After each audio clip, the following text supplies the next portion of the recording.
Mimpi buruk terbesar bukan saat film kalian gagal di pasaran, tapi saat kalian sadar bahwa predator yang kalian cari di naskah sedang berdiri tepat di belakang kalian. Dengan modal nekat dan kamera seadanya, sekelompok kru amatir ini masuk ke jantung Amazon tanpa tahu kalau mereka bukan lagi sedang syuting film monster, tapi sedang mengantarkan nyawa ke mulut anaconda Titan. Antara emas ilegal, pengkhianatan, dan rahang yang siap meremukan tulang, sanggupkah mereka menekan tombol record sebelum semuanya terlambat? Mari kita ulik, kita langsung masuk ke bioskop.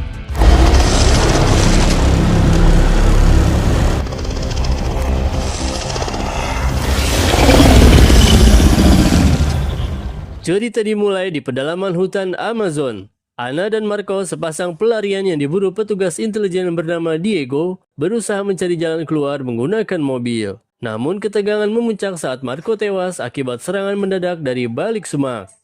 Di tempat lain, seorang pria bernama Mike juga tewas seketika setelah disambar ular raksasa yang sedang bersama rekannya, Diogo.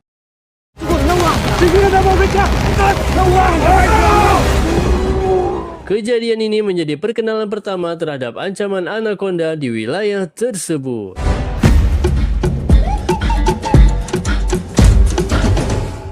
Beralih ke kota, Dog adalah seorang editor video yang merasa tidak puas dengan pekerjaannya.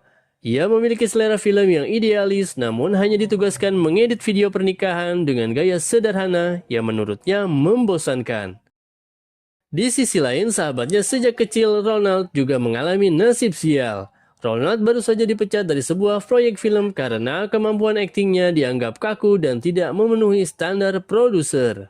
Di titik terendah dalam hidupnya, Ronald memandangi poster film Anaconda tahun 1997, sebuah film yang memicu kecintaan mereka pada dunia sinema saat mereka masih remaja. Pada malam ulang tahun Dog, Ronald memberikan kejutan berupa pemutaran kaset lama hasil karya mereka saat masih anak-anak. Meski terlihat amatir dan menggelikan, rekaman itu menyalakan kembali api semangat di hati mereka. Not on my watch, mister.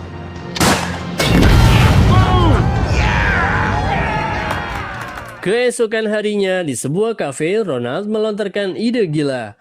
Membuat film remake Anaconda secara independen dengan gaya mereka sendiri. Ia mengajak rekan-rekan lainnya yakni Kenny dan Claire yang kebetulan juga sedang menganggur. Dog yang sudah muak dengan pekerjaannya di kantor jasa pernikahan akhirnya setuju untuk bergabung dan mulai menyusun naskah. Yes. My anaconda don't. Masalah utama muncul saat mereka sedang menghitung anggaran. Setelah gagal mendapatkan pinjaman besar dari bank, mereka terpaksa memutar otak dengan dana pas-pasan sebesar $43.000 untuk melakukan syuting langsung di Brazil.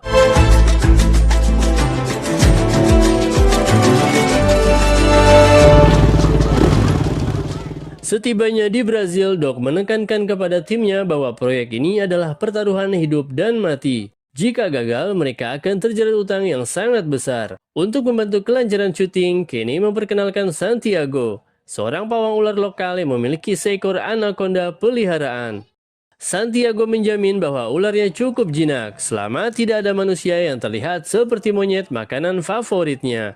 Namun, Santiago juga memberikan peringatan mistis. Ada legenda tentang anaconda Titan di sungai tersebut. Seekor ular yang ukurannya 10 kali lipat lebih besar dari ular biasa.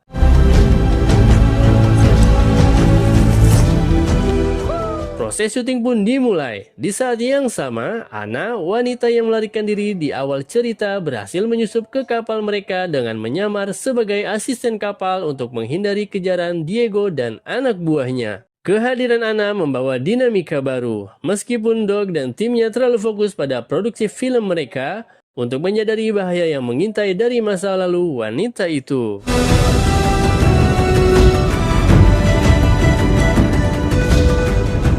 Produksi film berjalan dengan penuh keterbatasan. Dog tetap optimis bahwa karyanya akan lebih baik daripada film-film viral yang hanya mengandalkan sensasi.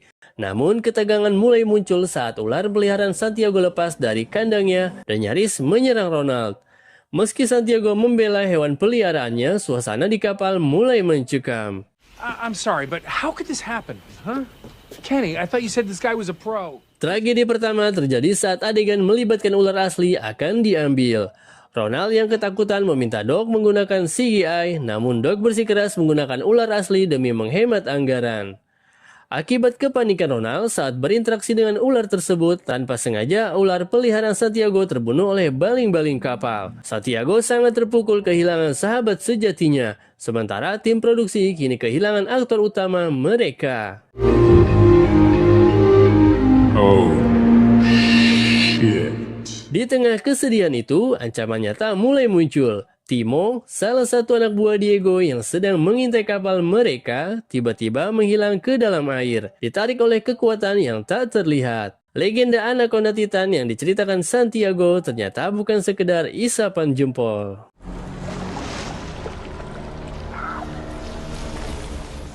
Untuk menebus kesalahannya, Ronald menawarkan diri menemani Santiago mencari ular pengganti di rawa-rawa pada malam hari.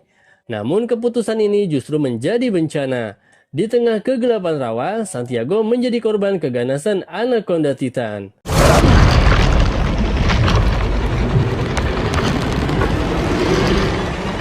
Ronald kembali ke kapal dengan perasaan bersalah yang luar biasa. Namun ia tidak berani menceritakan kejadian sebenarnya secara detail.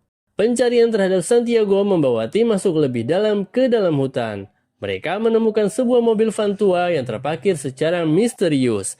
Saat itulah, kengerian memuncak ketika melihat Anaconda Titan memutahkan jasad Santiago di depan mata mereka.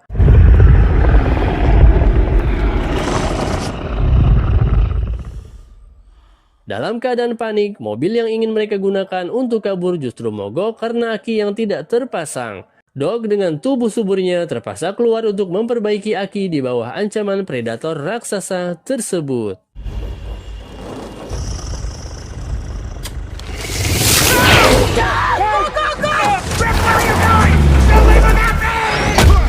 Situasi semakin kacau ketika kelompok Diego tiba dan mulai menembaki mereka. Terjadi baku tembak sengit di mana Ana akhirnya menunjukkan jati dirinya yang sebenarnya. Ternyata Ana bukanlah asisten kapten, melainkan seorang penambang emas ilegal yang membawa kabur hasil tambangnya. Doc yang melihat aksi Ana justru mendapatkan inspirasi untuk mengubah naskah filmnya menjadi lebih penuh aksi, tanpa menyadari bahwa mereka semua sedang berada di ambang kematian. Where is she? Oh my god. Where is she? Is she? Kejutan besar kembali terjadi saat mereka berpapasan dengan kru film profesional dari Sony yang ternyata juga sedang menggarap sequel film resmi Anaconda. Hal ini membuat Doc sangat kesal karena merasa ide dan lisensinya telah didahului. Early, everyone.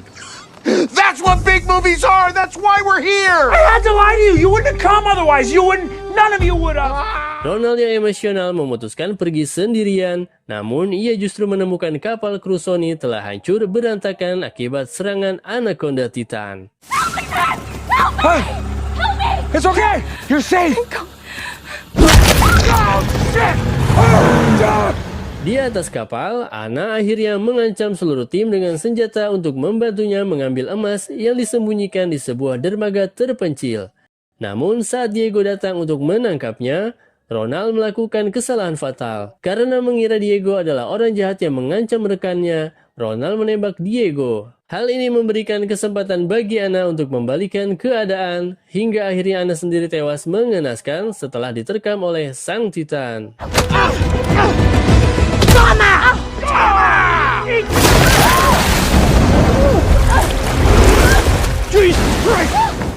Keadaan mencapai titik nadir ketika Doc disambar dan dibawa lari oleh Anaconda Titan. Ronald dan Claire berusaha mengejarnya di tengah padang rumput terbuka. Secara ajaib, sang ular memuntahkan Doc bersama seekor babi hutan.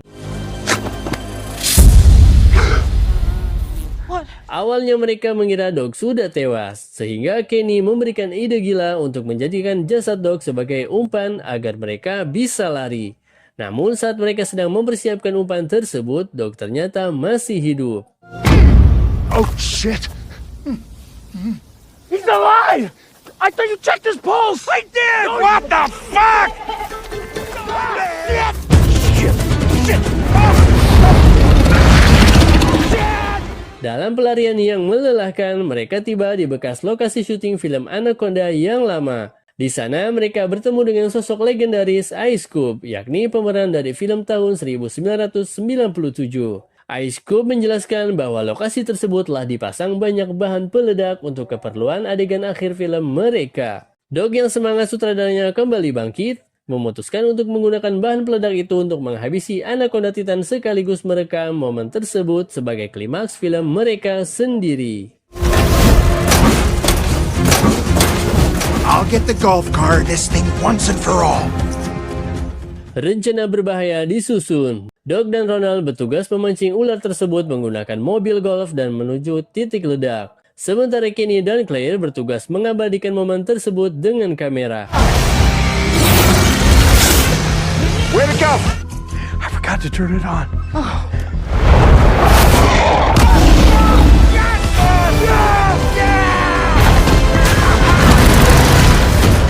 Meski ledakan pertama tidak cukup kuat, Ronald yang teringat pada film masa kecilnya memberanikan diri menghadapi sang monster. Dengan kombinasi ledakan dahsyat, Anaconda Titan akhirnya berhasil dikalahkan dan mati secara mengenaskan.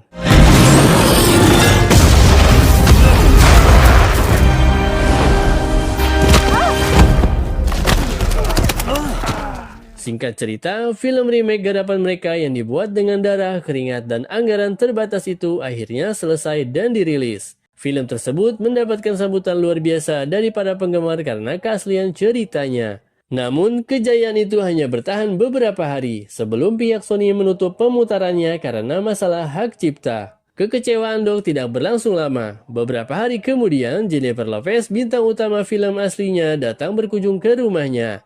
Ia membawa kabar bahwa pihak Sony sangat terkesan dengan hasil karya Dog dan ingin merekrutnya secara resmi untuk menggarap sequel Anaconda yang sesungguhnya. Mendengar mimpinya akhirnya menjadi kenyataan, Dog jatuh pingsan karena terlalu bahagia. Perjalanan dari seorang editor video pernikahan menjadi sutradara film monster papan atas pun berakhir dengan sukses yang tak terduga.